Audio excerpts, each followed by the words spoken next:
We Live for Love. That was a song that was playing in another window. Is it even a window on a phone? Hello, good afternoon. Lounging with Lisa, the video series that has me lounging while coming at you with thoughts of the day. I just turned in my final column, Road Noise, for the world famous Community News, and I was pretty sad about it. And Judith M. Villeneuve Maine did the editing, which she hasn't done in a while because we kind of promised not to talk about the thing, and it really wasn't about the thing, although I was able to work in a few zingers about said thing. It was mainly about Thomas the Possum. In fact, the name of it is Thomas the Possum. Plus a thank you and kind of the lessons I've learned from him and what was going on, how he's brought me from the depths of despair to a happy-go-lucky woman once again. That part's exaggerated and I didn't say that, but at any rate, that's what I just did a little bit ago, and then I turned in my advertising. And I think this thing's going to die a natural death. And we'll just see what happens, ladies and gentlemen. But I did indicate in the column that how much I appreciate my readers over the years, and if I could just get one person to look at things in a different way, then, you know, mission accomplished or whatever. So I really can't find much to talk about in print other than this, reaction to what's going on here, the overreaction to what is happening in our world. I mean, to me, that seems pretty important. It's almost like a Christian whenever they become born again. You know, Mick and I were talking about this. Hold the phone. I'm sorry, I had to redo my hairdo. This is the Watcher banana clip. I only have 2 shirts now that I wear. My work shirt with the painting and this. That's all. I'm done. I gave the rest away. I'm just joking. Anyhow, Mick and I were talking one day, because Mick's, what would you call Mick? Come on, Mick. Well, he's not necessarily what they call a normie, but then again, he's not what you'd call a conspiracy theorist, or I don't know. He looks into stuff and finds it to be interesting, but how much of it he might accept or whatever, I really am not sure. A few things. I mean, he likes to think outside the box as well, I guess, but not, quite as much as I do. But God love him, because he still is my friend and lets me be me. And then I turn to him and I say, I gotta be me. And then he looks at me and he says, I want to thank you for letting me be myself again. Bump, bump, bump. Ba-da, bump, bump. Moving on to the story about Mick and what happened is, we were talking about this quite some time ago. I was in a panic. In fact, Spencer and Katie had traveled to Michigan to get their last state in terms of how many states they could visit that are connected. Well, not even connected, because Alaska. Whatever. So that was their last one. Watcher, you'll be glad to hear that. You were number 49. Yes. And, this is when the boss had gotten with me and asked me to switch gears and talk about more uplifting things in the column, like mother and canning and camping and perpetual and the cats and the child and the cats in the cradle and the silver spoon, little boy blue and the man on the moon. And it really kind of freaked me out, because one of the reasons I decided to hang on for dear life and go down with the ship is to have a dissenting voice out there, and that was taken from me, and I was highly charged, let's say.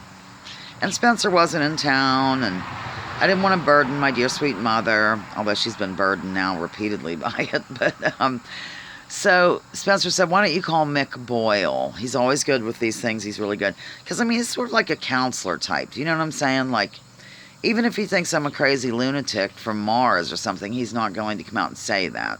He probably tells his husband about it, or maybe seeks his own counseling over our friendship alone.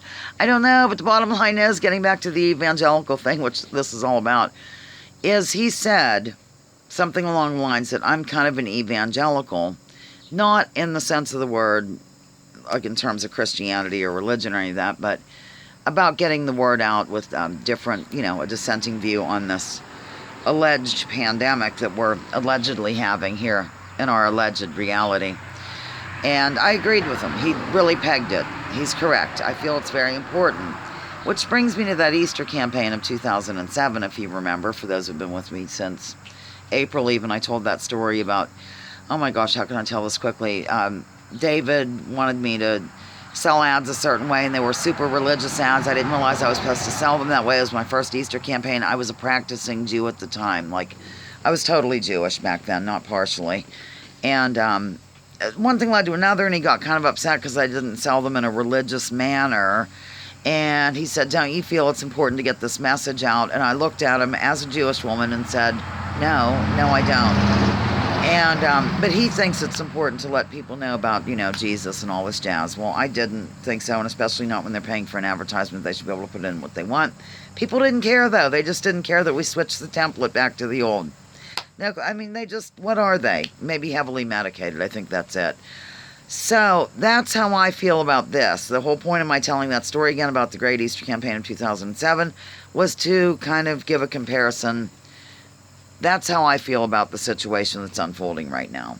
I just really can't get over the effort. I can understand it, but it's shocking to, you know, get rid of Twitter accounts and YouTube channels or social media or non-social media that says anything different than the mainstream story. But the funny part is, if you want to say funny, the odd part is that even the official story, you can find, like, you don't even have to go outside of that to see the issues, because by their own numbers, by their own science, by their own methodology, if you will and if you won't, things are totally screwy. Do you know what I mean? Do I know what I mean? Does anybody really know what time it is? Does anybody really care?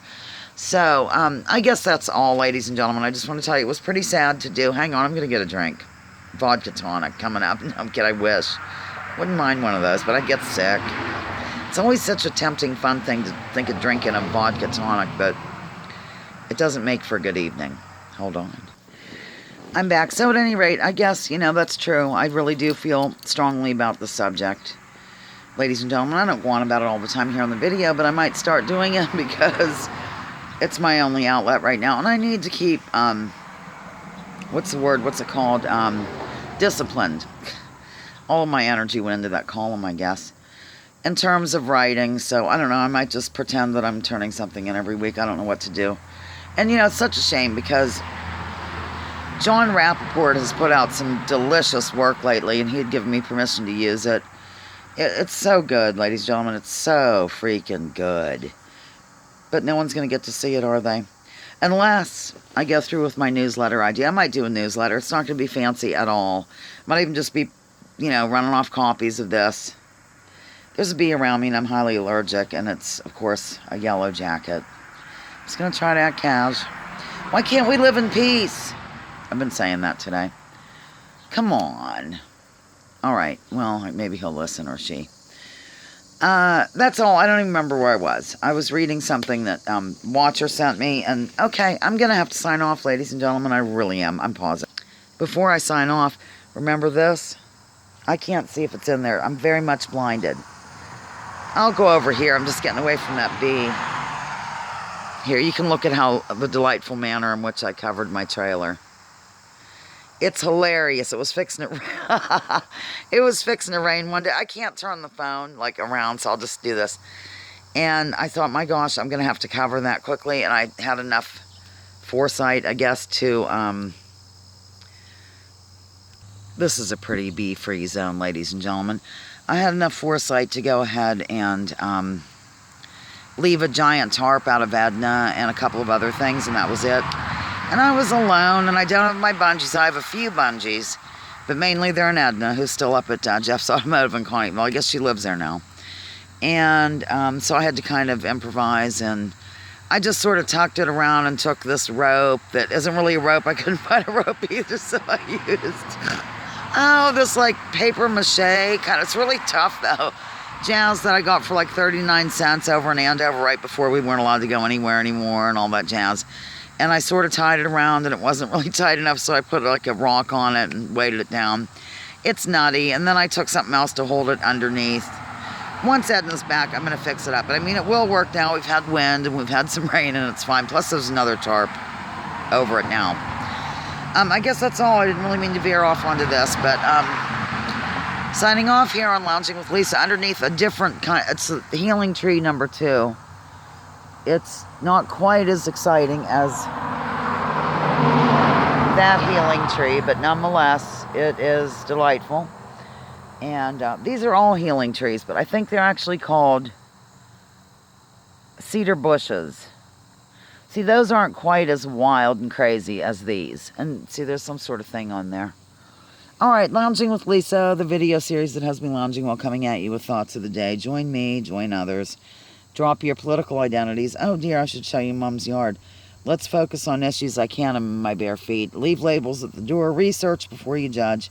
Remember, war is a racket. Don't take my word for it. Check out General Smedley Butler, what he had to say.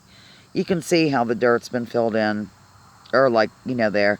It will be seeded and all that jazz. Over and out. Thanks.